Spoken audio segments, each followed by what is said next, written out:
Good evening, children.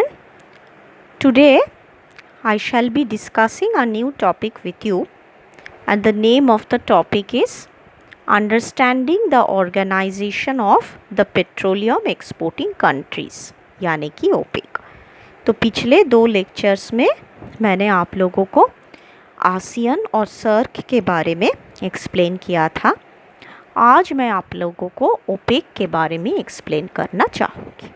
तो OPEC क्या है?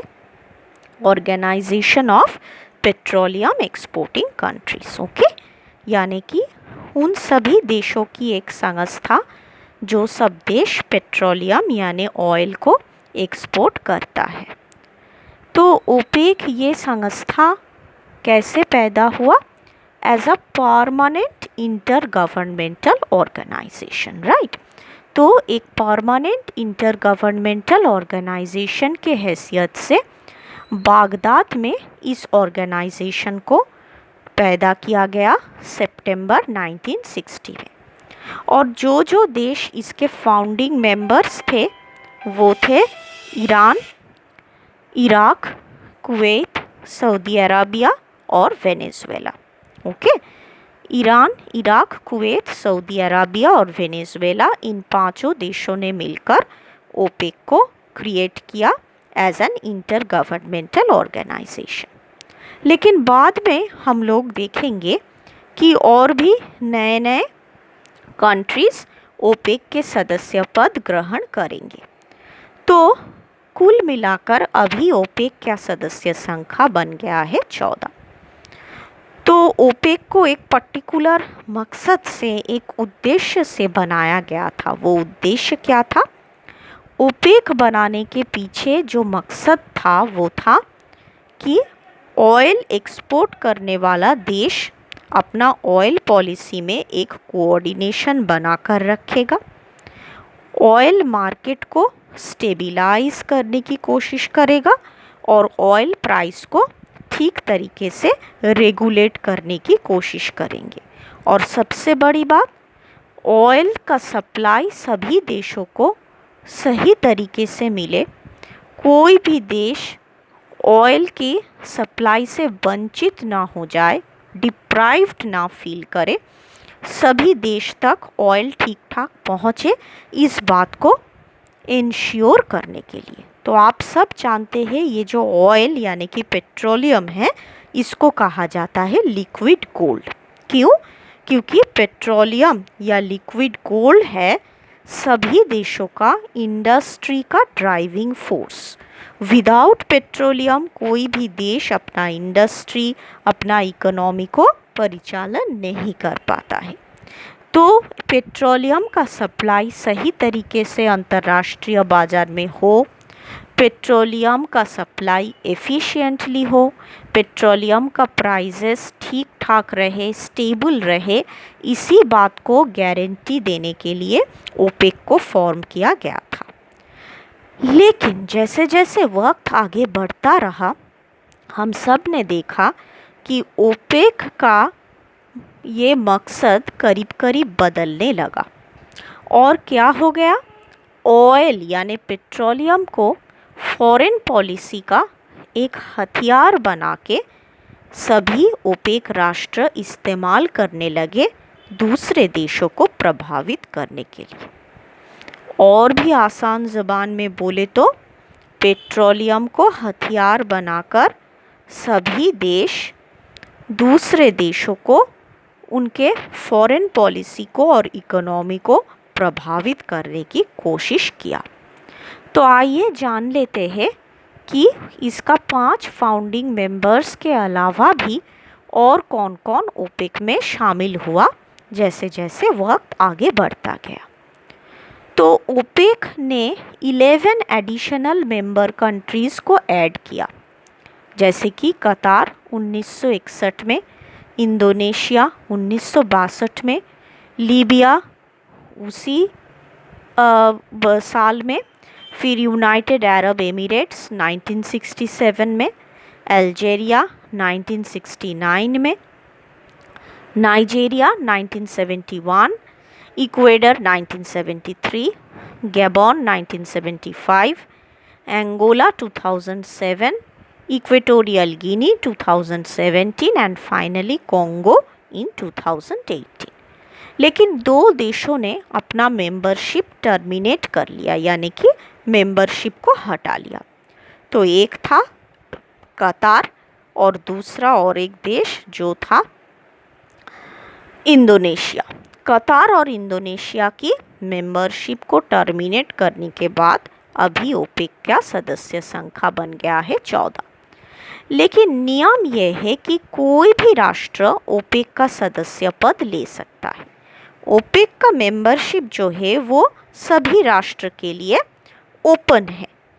तो ज़रूरी क्या है कि कोई भी राष्ट्र अगर ओपेक का मेंबर बनना चाहे तो उसे ऑयल का उत्पादन करना पड़ेगा, ऑयल को एक्सपोर्ट करना पड़ेगा और ओपेक जो जो आइडियल्स में यकीन करता है उन सब आइडियल्स को भी मान के चलना पड़ेगा। तो इस वजह से देखिए इस दुनिया के 3 बड़े बड़े ऑयल निर्माता देश जैसे कि यूएस, रशिया और चाइना ऑयल का उत्पादन करने के बावजूद भी, ऑयल का एक्सपोर्ट करने के बावजूद भी ओपेक का सदस्य पद नहीं लिया। क्यों?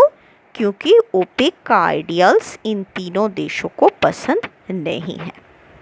ओके, तो आपके नोट, जो नोट मैंने आप लोगों को दी है, उस नोट में देखिए ओपेक का ऑयल को एक फॉरेन पॉलिसी के हथियार के तौर पे इस्तेमाल करने का जो पॉलिसी, उसके बारे में डिटेल में समझाया गया है।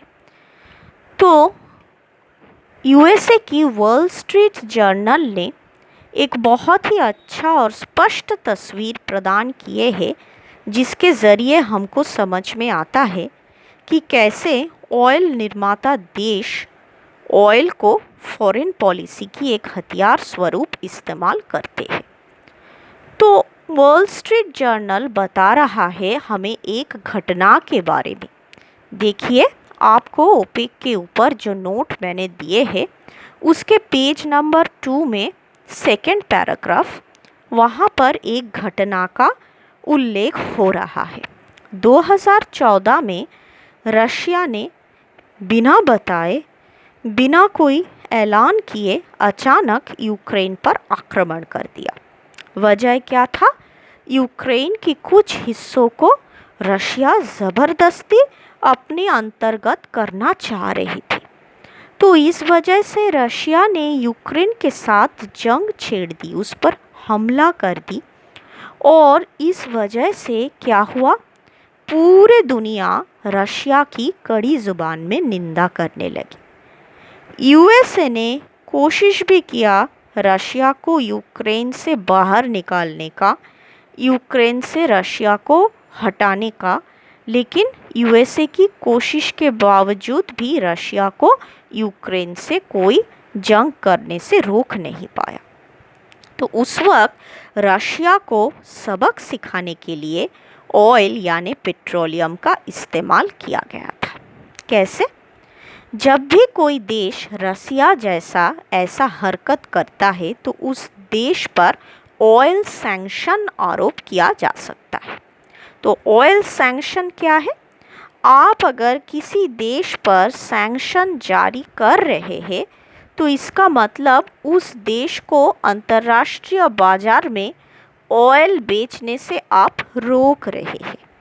तो देखिए, रशिया में बहुत ज़्यादा ऑयल का उत्पादन होता है और रशिया अंतर्राष्ट्रीय बाजार में वो ऑयल पश्चिमी देशों को बेचता है। पश्चिमी देश मतलब यूरोप और अमेरिका के देशों को बेचकर काफ़ी प्रॉफिट या मुनाफा कमाता है। तो क्योंकि रशिया किसी की भी ना सुनकर यूक्रेन पर आक्रमण किए जा रहे थे, तो पश्चिमी देशों ने रशिया पर ऑयल सैंक्शन लगा दिया, जिसकी वजह से क्या हुआ, रशिया की ऑयल अंतर्राष्ट्रीय बाजार में कोई भी खरीद नहीं पा रहा था। रशिया का ऑयल कोई भी देश नहीं खरीद रहा था, जिसकी वजह से रशिया की इकोनॉमी पर ये बहुत भारी पड़ रहा था। और उसकी इकोनॉमी को काफ़ी नुकसान का शिकार होना पड़ रहा था। तो ये एक एग्ज़ाम्पल है आप लोगों को समझाने के लिए कि जब कोई देश इंटरनेशनल लॉ के अनुसार नहीं चलता है, इंटरनेशनल लॉ का उल्लंघन करता है अपने फ़ायदे के लिए, तब उस पर ऑयल सैंक्शन आरोप करके उसकी इकोनॉमी को पेनलाइज किया जा सकता है, उसको पनिशमेंट दिया जा सकता है और इस तरह से ऑयल को फॉरेन पॉलिसी का एक हथियार स्वरूप इस्तेमाल किए जा सकते हैं। फिर देखिए, कुछ ओपेक की सदस्य राष्ट्र जैसे वेनेजुएला और Saudi Arabia depends purely on the export of oil to countries like USA and China। तो ओपेक के कुछ सदस्य राष्ट्र जैसे कि वेनेजुएला और सऊदी अराबिया पूरी तरह डिपेंड करता है यूएसए और चाइना पर, चाइना को ऑयल एक्सपोर्ट करके वहाँ से जो इनकम आता है उस इनकम पर। However, their oil market in USA had declined because of several reasons। लेकिन वर्तमान में हम क्या देख रहे हैं कि वेनेजुएला और सऊदी अरब यूएस और चाइना में अब ज़्यादा ऑयल एक्सपोर्ट नहीं कर पा रहे हैं, या फिर दूसरी तरफ बोले तो चाइना और यूएसए अभी वेनेजुएला और सऊदी अरब से ज़्यादा ऑयल नहीं खरीद रहे हैं। तो इसके कई वजह है। कौन कौन सी वजह? The oil drill boom in USA was the major reason. तो ऑयल ड्रिल बूम मतलब यूएसए में बहुत सारे इलाकों में ऑयल का उत्पादन शुरू हो चुका है। बहुत सारे ऐसे इलाका है जहाँ से ऑयल बनता है। तो ऑयल जब इंटरनली डोमेस्टिकली बनने लगता है तो दूसरे देशों से ऑयल खरीदने का कोई ज़रूरत नहीं रहता है।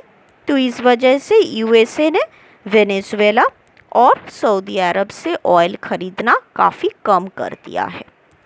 US started producing it's oil in the oil drill project and thus it decreased its oil imports at a very high rate। तो क्योंकि यूएसए ने खुद अपना तेल बनाने का प्रयास शुरू कर दिया है अपने ही देशों में, तो विदेश से तेल खरीदने का ये जो प्रैक्टिस, इसको इसने करीब करीब बंद कर दिया है। The countries that suffered were the OPEC countries because they hugely depended on US for their exports। बहुत ही स्वाभाविक है, ओपेक के सभी राष्ट्र यूएसए को ऑयल बेचकर काफ़ी बड़ा मुनाफा कमाता था। लेकिन जब यूएसए खुद ऑयल बनाने लगा और ओपेक देशों से ऑयल खरीदना बंद कर दिया, तो नेचुरली ओपेक राष्ट्र को बहुत नुकसान हुआ। साथ साथ क्या हुआ? However, The Russian oil sanction was a big blow to those countries। तो रशिया पर जो ऑयल सैंक्शन आरोप किया गया था उसने यूक्रेन पर हमला करने की वजह से, तो उसके वजह से भी ओपेक देशों को बहुत भारी पड़ा। कैसे? Because in order for Russia to secure its economy from collapsing, it diverted its whole attention to China as presented in this article। This meant that all its oil exports were diverted to China, where they signed a deal with the president of China for a huge export of oil। तो Russia ने क्या किया? Russia ने जब देखा कि उसका तेल यूरोप या अमेरिका की कोई भी देश नहीं खरीद रहा है, तो उसने अपना पूरा अटेंशन चाइना की ओर बढ़ा दिया और अपना ऑयल चाइना को बेचने लगा। चाइना ने रशिया से ऑयल खरीद भी लिया। ओके, चाइना ने रशिया से बहुत सारा ऑयल खरीद लिया, जिसके वजह से रशिया को काफ़ी मुनाफा भी हुआ। लेकिन ओपेक कंट्रीज़ के ऊपर ये बहुत भारी पड़ा। क्यों? क्योंकि चाइना जो है उसने ओपेक देशों से तेल खरीदना कम कर दिया और रशिया से ज़्यादा तेल खरीदने लग गए। तो आई रिपीट, क्या हुआ?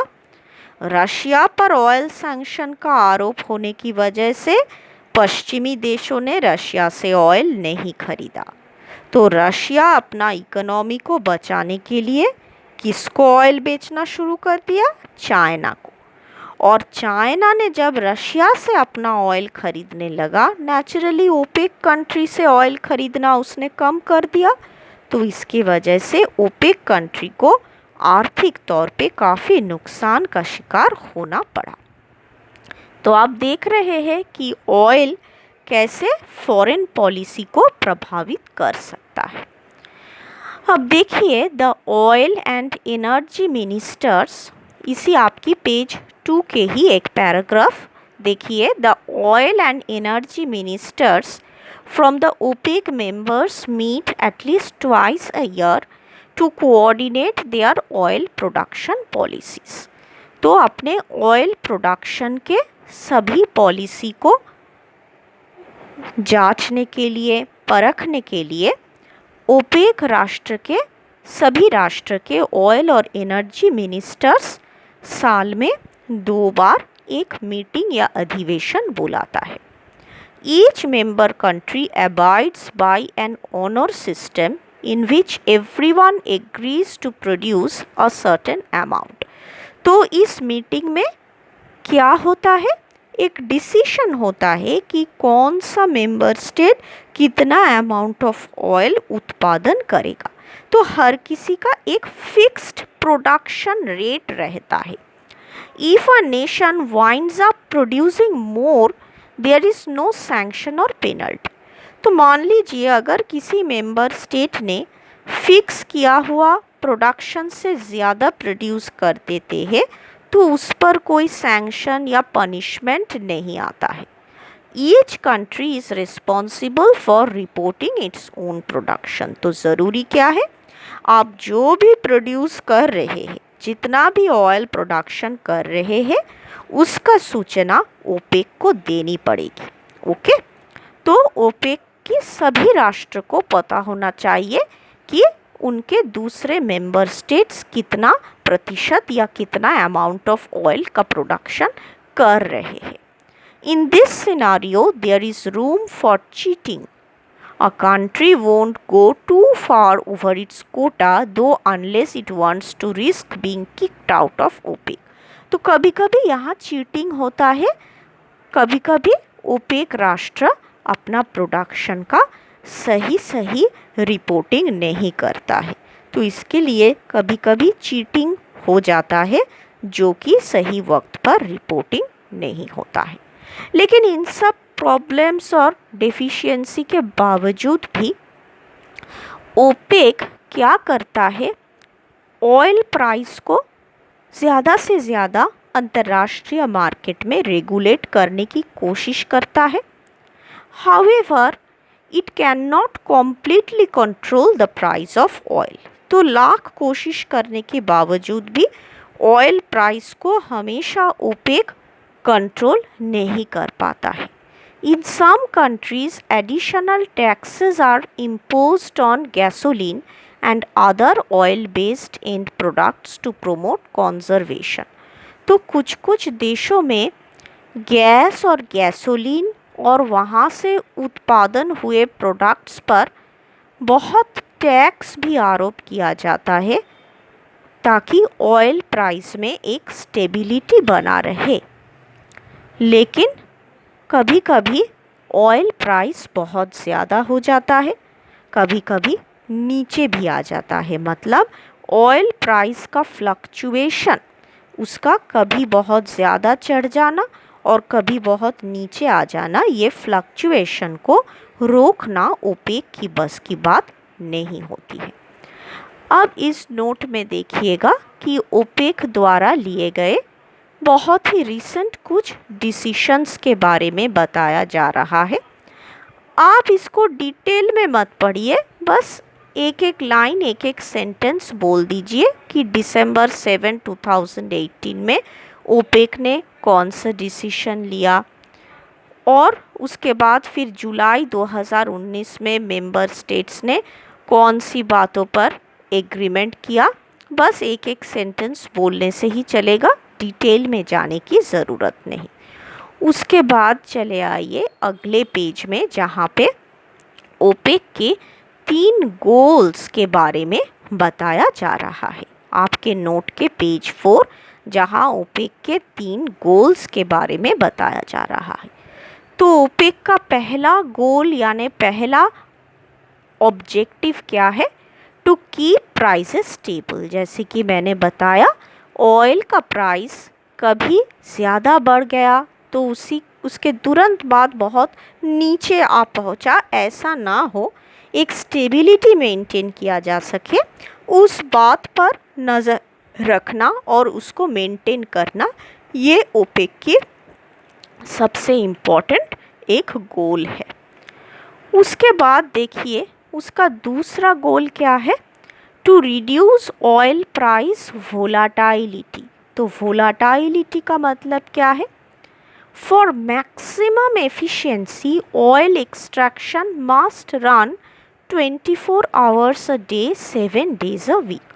तो देखिए अंतर्राष्ट्रीय बाज़ार में ऑयल का सप्लाई ठीक ठाक रखने के लिए हर किसी ओपेक राष्ट्र को इस बात को इंश्योर करना पड़ता है कि ऑयल का प्रोडक्शन हफ्ते में 7 दिन 24 घंटे चलता रहे। Closing facilities could physically damage oil installations and even the fields themselves। तो अगर एक दिन भी ऑयल फील्ड बंद रहा, ऑयल का उत्पादन ना हो पाया, तो उसके वजह से अंतर्राष्ट्रीय मार्केट में काफ़ी हलचल हो सकती है। जैसे कि हाल ही में आप देख रहे हैं कि कोरोना वायरस की प्रकोप की वजह से मिडिल ईस्ट देशों में, खास करके सऊदी अरब, फिर United Arab Emirates, Iran, Iraq, इन सब देशों में ऑयल फील्ड्स को कुछ दिनों तक बंद रखना पड़ा था। तो इस वजह से ऑयल का प्रोडक्शन ठीक ठाक नहीं हो पाया और इसकी वजह से क्या हो गया? अंतर्राष्ट्रीय मार्केट में ऑयल सप्लाई में काफ़ी अड़चन आ गया और इस वजह से पूरे विश्व भर की इकोनॉमी में इसका एक बहुत बड़ा इम्पैक्ट रहा।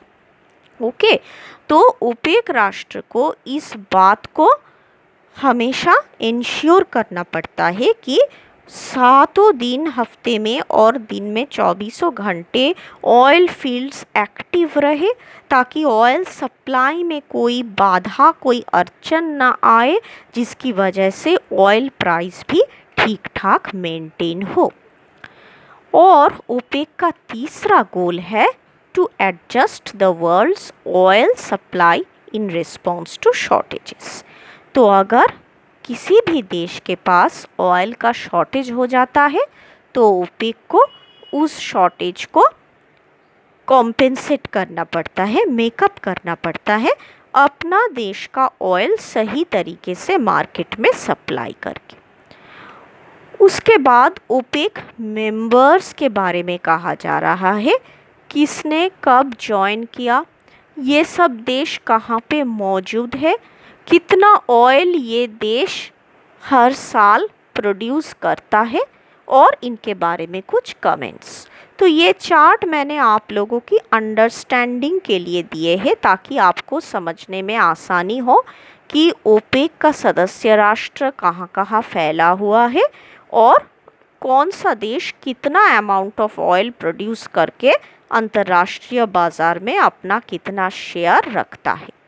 तो आप इस चार्ट को देखिए, ज़रूरी नहीं कि इसको बाय हार्ट लर्न कीजिए और एग्ज़ाम में लिखिए, ये मैंने आपके समझने में आसानी के लिए दिए हैं। जैसे देखिए इस चार्ट में दिखाया गया है, ओपेक कंट्री है अल्जीरिया। इसने ओपेक को ज्वाइन कब किया? 1969 में। ये कहाँ पर लोकेटेड है? अफ्रीका में। कितना ऑयल प्रोड्यूस करता है?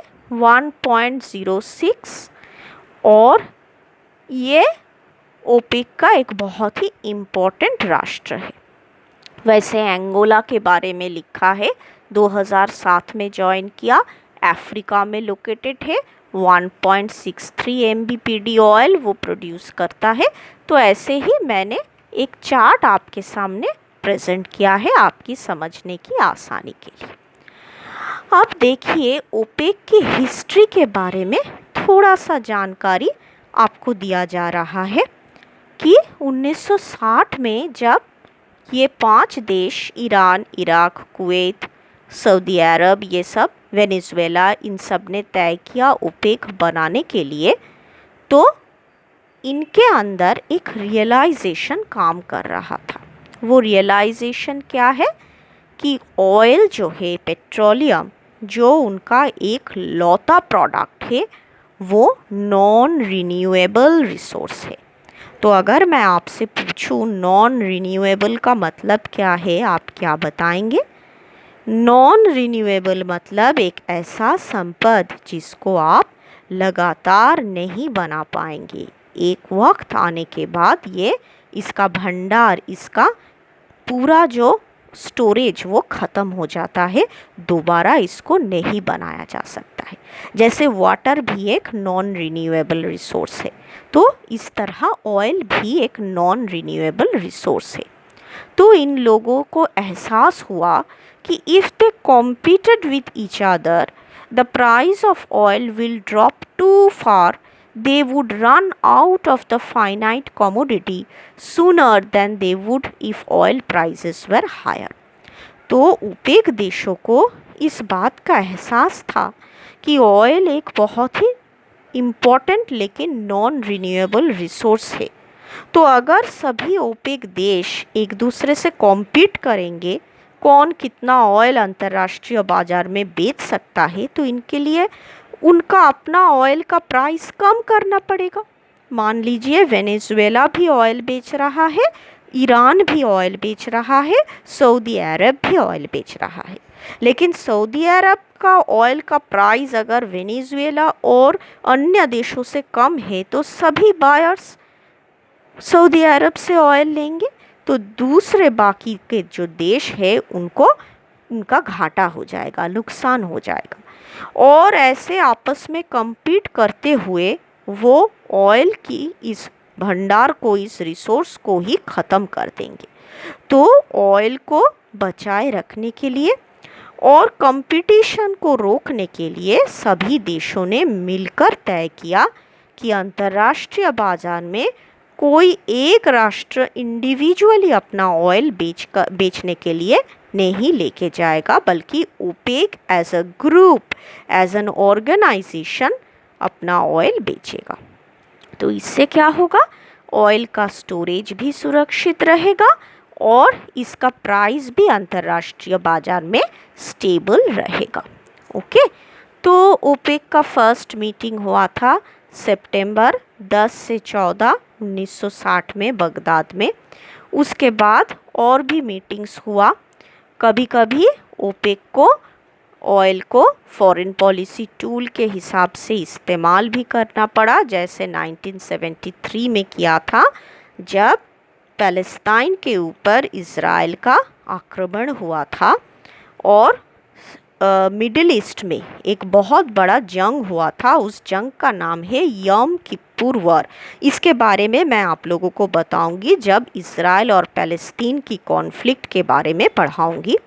फ़िलहाल आप लोग जान लीजिए कि 1973 में जब पैलेस्टाइन और इज़राइल में जंग चल रहा था, सऊदी अरब, यूनाइटेड अरब एमिरेट्स और दूसरे सभी अरब राष्ट्र पैलेस्टाइन के तरफ थे, लेकिन अमेरिका, ब्रिटेन, फ्रांस ये सब इज़राइल के तरफ हो गए थे।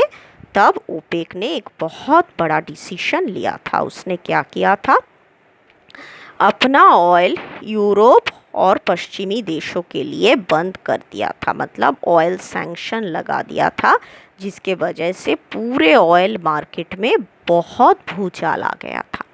तो इस तरह से ओपेक राष्ट्र ऑयल रिलेटेड कोई भी डिसीजन में अंतर्राष्ट्रीय मार्केट में ऑयल बिजनेस के मामले में हमेशा एक होकर रहते हैं।